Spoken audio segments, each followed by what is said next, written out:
In the British Museum, the Louvre or the Met, there was never a statue so perfectly set, of such handsome proportions and nimble design, that an eon of artists pass on and refine, as this elegant dog who reclines at my feet in a pose that makes canine aesthetics complete. No Anubis, no sculpture of Artemis pack has the sinuous line of his flexible back, nor the choice arabesque of his vacuous paunch, a corsage that enhances the muscular haunch.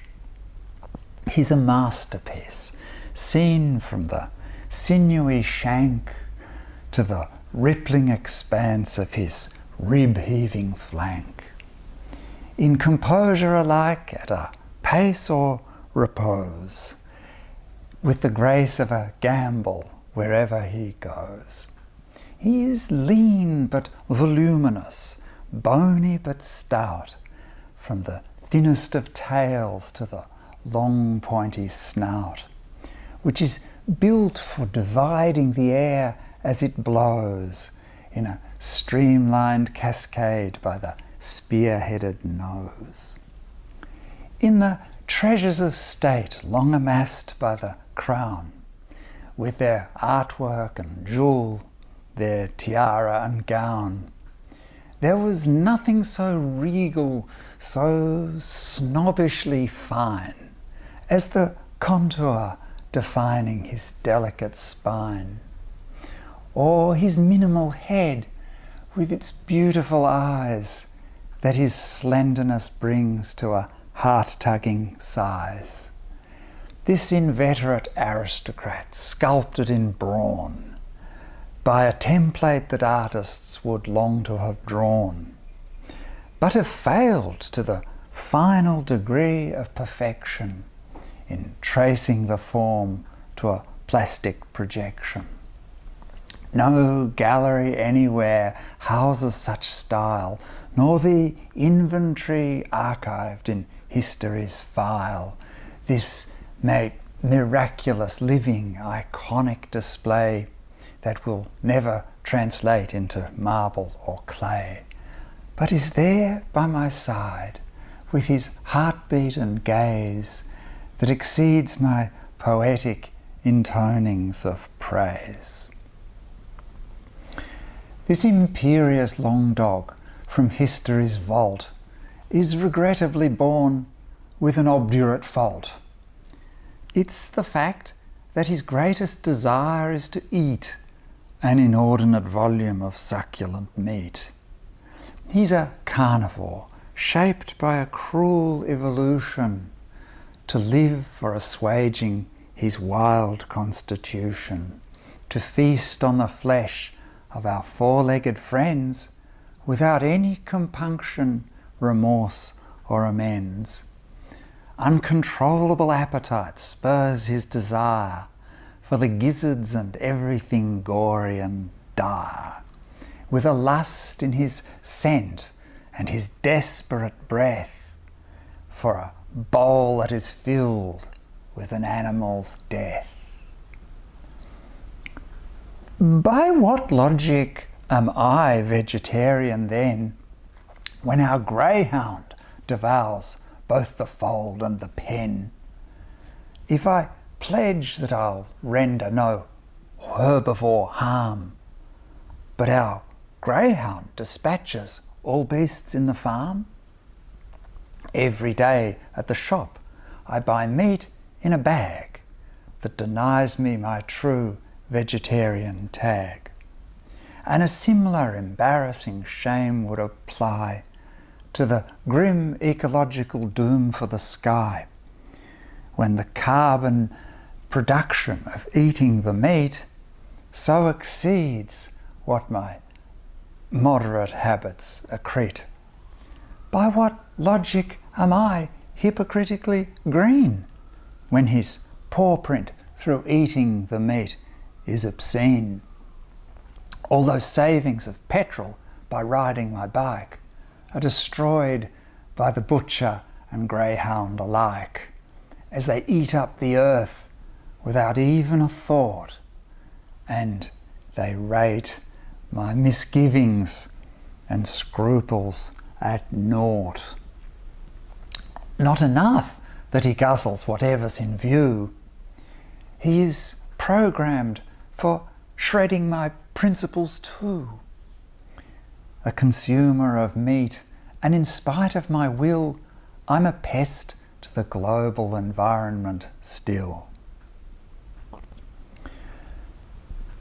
To redress this hypocrisy, what I attempt to avoid vegetarian green self-contempt is to alter his diet from oxen and goats and to ply him with rice and canola and oats.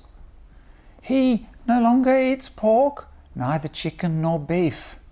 In the end, they're against my most fervent belief. He's content with his oats and the copious rice that I pour in his bowl against canine advice. To my face he is tolerant and grateful for all that I place by his chops, either massive or small. But he gets his revenge at the opposite end, with production of gases that keenly offend, as the veggies make turmoil to such an extent they conjure the toxins to which he gives vent. His recalcitrant stomach makes war on the food that I've carefully made savoury, oily and stewed. And from all of my loving and culinary arts, he produces a volley of poisonous farts. He's a consummate windbag of toxic emissions, of evil olfactory vile compositions. Such horrible stenches, from where do they come? That from oats they emerge as a stink from his bum. In the journey from health food, their rotting gets worse. They return with a punishment, scourge and a curse. It's the volume of poo, both the total amount and the number of times that it pains me to count, with consistencies always progressively looser that even concern their erratic producer.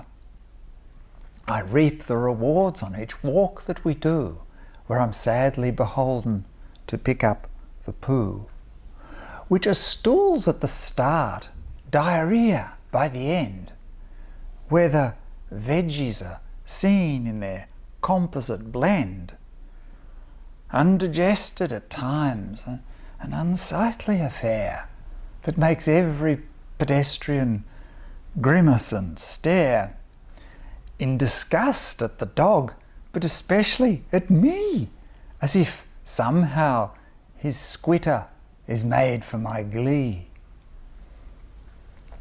I imagine the veggies, the oats and the oil, ending up in a flattened and liquefied coil, and of course I give in and procure him some meat, so his guts can at least have a momentary treat.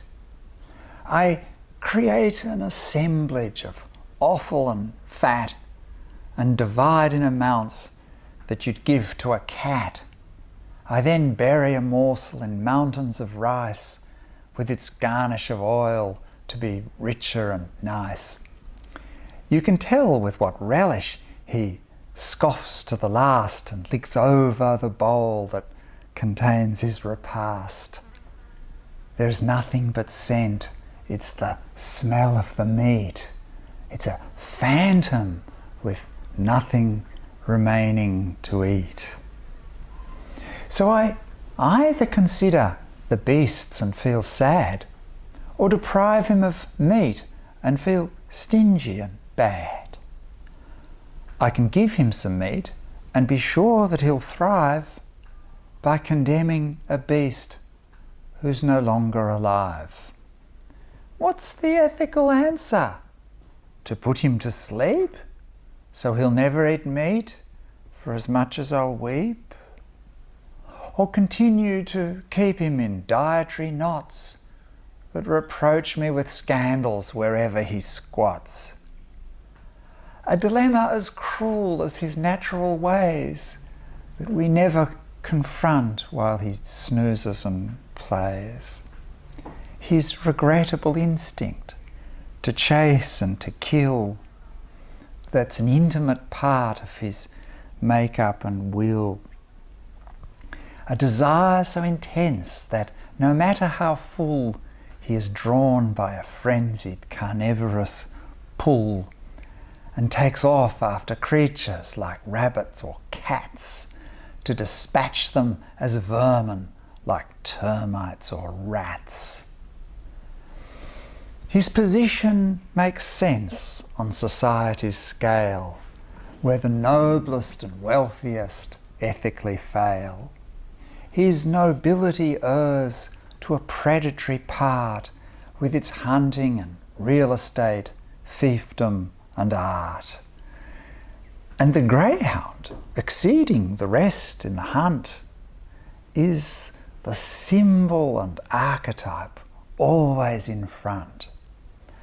And with scornful, derisive, superior features, disposed to bring death to inferior creatures, with terrible gallop and ground-stamping thud, they explain the perverse derivation of blood as the juice that distinguishes noble from knave, and of minimal worth in a serf or a slave.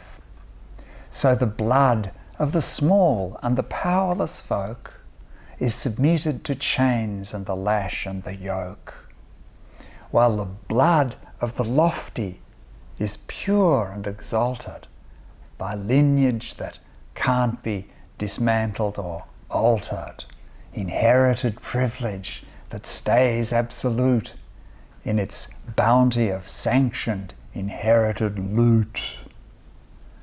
This archaic entitlement gets to survive by the blacklisted blood that lets carnivores thrive. They are owners of blood, in the first place their own, and thereafter it's yours with your flesh and your bone. It's the blood of the weak that enhances their stores.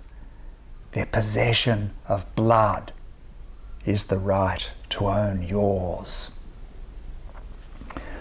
While he gobbles his veggies, augmented by scraps, where the traces of meat produce moderate craps, our magnificent greyhound has put me in touch with the grandeur of England, the French and the Dutch.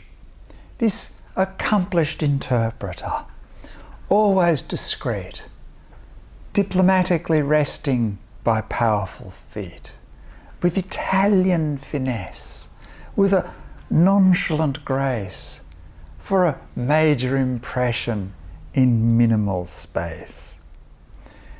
Levriero, a windhund, our dog of the court, with whom princes, musicians and sages consort. This entitled and lazy, illustrious pooch condescends to come over and nuzzle and mooch. I feel honoured to enter his ambience here, where he causes the virtues of wealth to appear.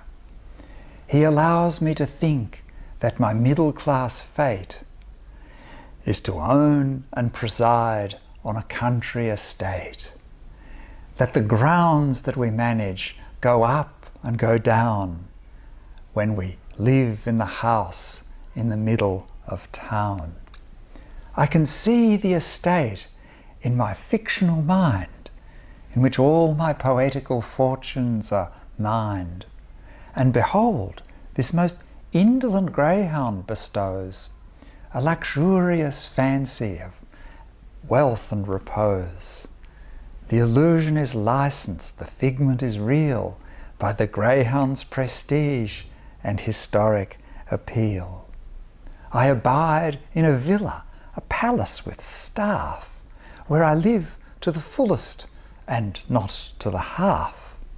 On the terrace, the balcony, now the parterre, whence the greyhound and I opportunely repair.